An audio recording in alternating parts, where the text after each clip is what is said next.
Assalamualaikum warahmatullahi wabarakatuh.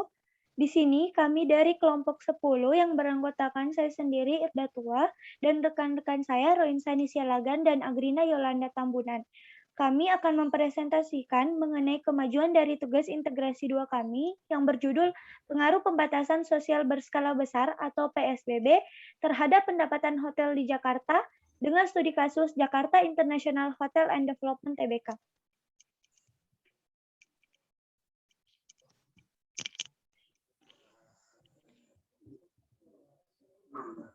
Pada kesempatan kali ini, kami akan mempresentasikan mengenai bab 1 dan bab 2 kami, di mana untuk bab 1 terdiri dari latar belakang, tujuan penelitian, rumusan masalah, dan batasan masalah. Untuk bab 2 itu ada flowchart diagram.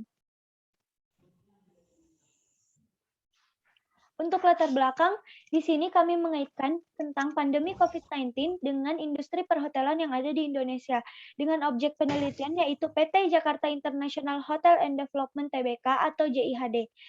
Yang mana JIHD ini merupakan perusahaan yang bergerak di bidang industri perhotelan, real estate, dan properti.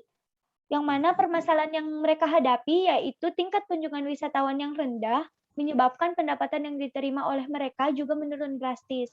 Membuat JIHD harus memutar otak untuk mengurangi biaya pengeluaran hotel agar kondisi keuangannya tetap stabil dan hotel tetap beroperasi.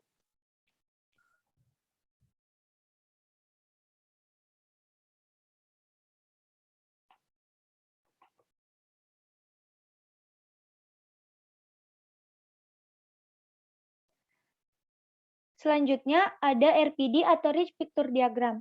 Berdasarkan RPD yang ada, yaitu Jakarta International Hotel and Development, pengunjung yang ingin menginap di hotel tersebut harus melakukan reservasi, baik secara online maupun secara offline. Di mana dengan syarat mereka harus membawa surat rapid test.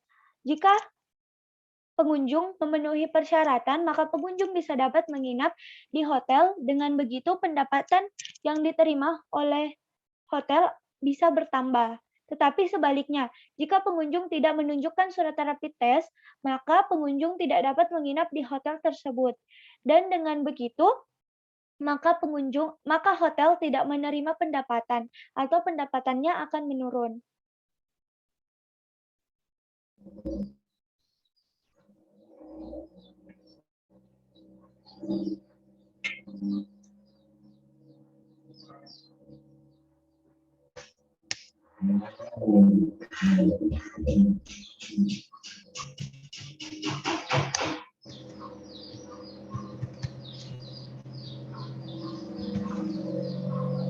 Selanjutnya ada 6 elemen masalah, yaitu yang pertama untuk pembuat keputusan sendiri, ada Bapak Arvin Wiradisastra atau Presiden Direktur, kemudian ada Bapak Sugianto Kusuma atau Presiden Komisaris.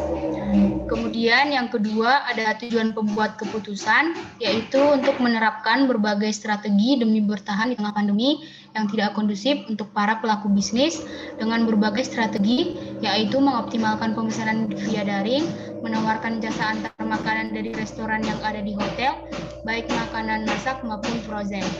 Kemudian yang ketiga ada kriteria keputusan terkait, yaitu kriteria yang diambil untuk melakukan perbaikan dan pemulihan paralel terhadap perekonomian hotel.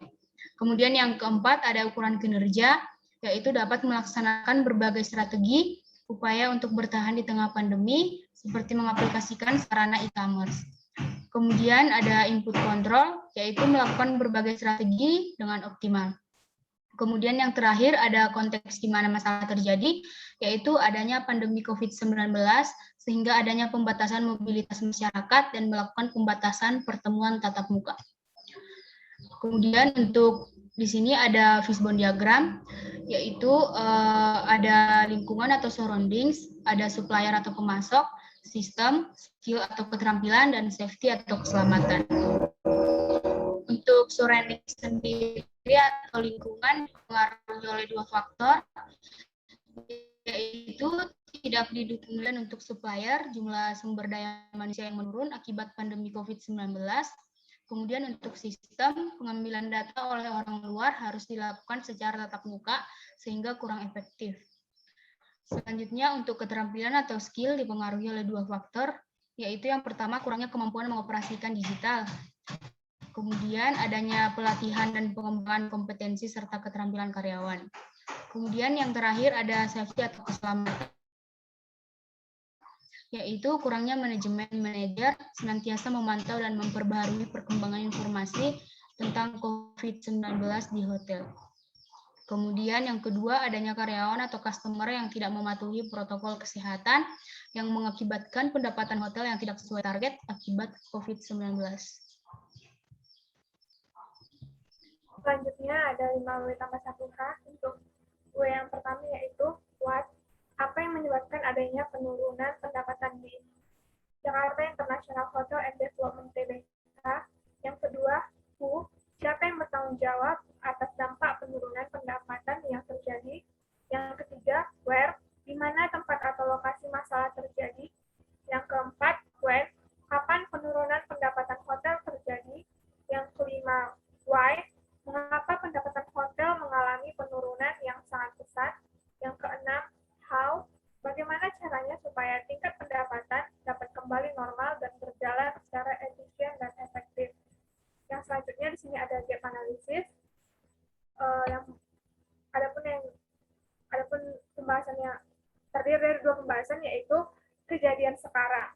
Nah, pada kejadian sekarang ini, pandemi COVID-19 telah membatasi mobilitas masyarakat, mengurangi bahkan menghindarkan pertemuan tatap muka, sehingga berdampak terhadap penurunan pendapatan hotel sebesar 906,26 miliar, turun 37,4%, atau 541,65 miliar dibanding dengan perolehan tahun 2019 yang mencapai 1,45 triliun.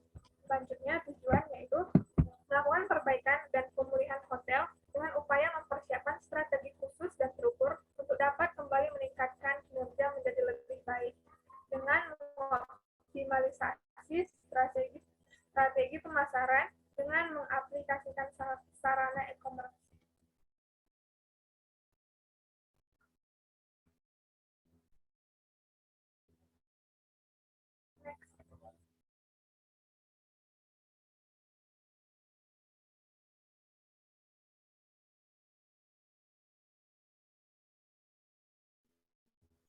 Selanjutnya, rumusan masalah. Adapun rumusan masalah yaitu bagaimana total pendapatan yang diterima oleh Jakarta International Hotel and Development Tbk yang diakibatkan oleh PSBB pada tahun 2020. Tujuan penelitiannya yaitu mengetahui total pendapatan yang diterima oleh Jakarta International Hotel and Development Tbk pada tahun 2020. Lalu batasan masalah. Adapun batasan masalahnya yaitu penelitian ini menganalisa pengaruh PSBB terhadap total pendapatan hotel pada tahun 2020. Yang kedua, objek penelitian yaitu Jakarta International Hotel and Development Tbk. Yang ketiga, pengumpulan data dilakukan secara sekunder melalui beberapa jurnal dari hotel tersebut pada tahun 2021. Yang keempat, data yang didapatkan akan diolah menggunakan software analogi. Bab 2, metodologi penelitian. Sini terdapat flowchart penelitian, yaitu mulai, lalu melakukan studi lapangan, menentukan rumusan penelitian, selanjutnya tujuan penelitian, pengumpulan data, pengolahan data, di mana terbagi atas dua, yaitu menggunakan metode casual loop diagram, yang kedua menggunakan software analogi. Selanjutnya analisis, kesimpulan dan saran, lalu selesai.